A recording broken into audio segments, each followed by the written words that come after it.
It's like a time-lapse movie scene. This looked like something apocalyptic, some kind of end-of-the-world moment.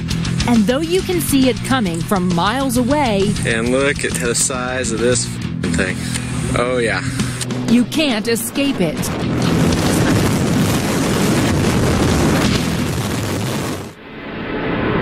Hot, dry weather is the stuff of legend in the sprawling metropolis of Phoenix, Arizona. Here in the Valley of the Sun, summer temperatures can exceed 100 degrees for weeks on end.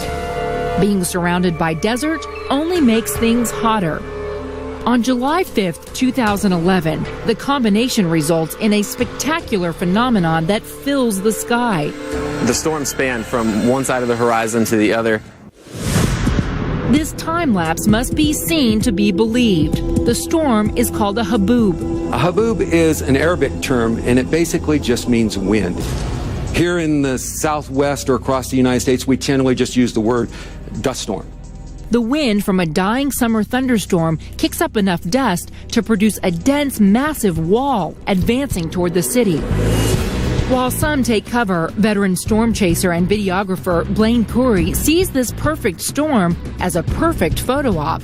I get a phone call. Get your camera. I don't care what you're doing. Drop what you're doing right now. Get out to the nearest hill you can. As soon as I got up to the freeway overpass, I saw this thing coming in. While Phoenix residents typically see haboob several times a year, this one is special. It was extensive in both how big it was, it stretched for more than 90 miles, how tall it was over a mile high according to some reports, but most importantly, it was an incredibly dense storm. It was like a wall of dust actually enveloping you. Blaine is 7 miles away on an overlook, and the massive cloud, shown here in time-lapse, takes up almost his entire field of vision. As soon as I get up the hill, I'm out of breath. Got up here, got my tripod, set it recording, and then I took a step back to really see the scale of this thing. And look at the size of this thing. Oh, yeah. Blaine watches in awe as the gargantuan storm begins to swallow up South Phoenix. Watch how fast it's coming. Watch it engulf that light over there. So yeah, should be here in, probably less than 4 minutes. That's my guess. And over here we got people playing softball. Don't even know what's about to hit them.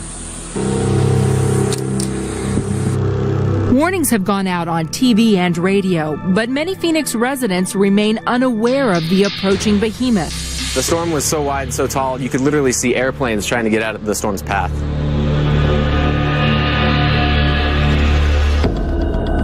The colossal cloud moves with surprising speed, and within 2.5 minutes, the edge of the storm reaches Blaine's location in Tempe.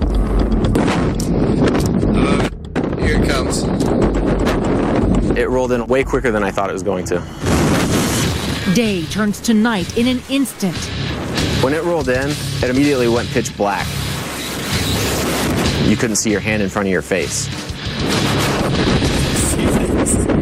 This is incredible. That's the park now we were just looking at. It kind of hits like just this huge wall of wind, but you're also getting sandblasted at the same time. Dust and sand swirling around you, getting in your teeth, getting in your eyes. You can hardly hold your eyes open. Well, I think we got the shot, and we'll live to shoot another day. So my next thing was trying to get to safety, get to lower ground. But the task proves impossible. Blaine can't find his car.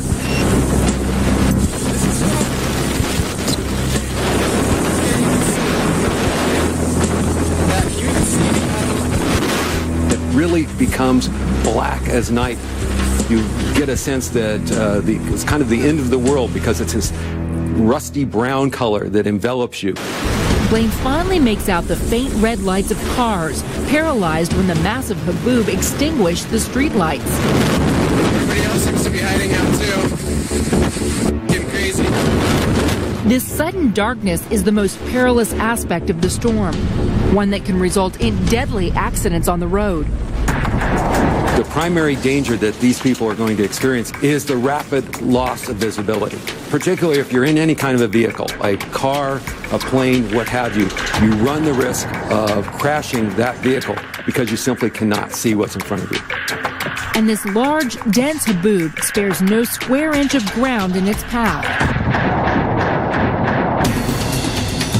This time-lapse by photographer Michael Binsky shows a different angle. From this spot, near the heart of the city, you can see the storm roll right over the Phoenix skyline, including a busy I-10 in the foreground. But just before the haboob reaches the highway, Olbinski makes a mad dash for safety. When the dust storm hit, I had jumped in my car and it was instantaneous blackout. I'd never been in a dust storm that turned the lights off that fast before.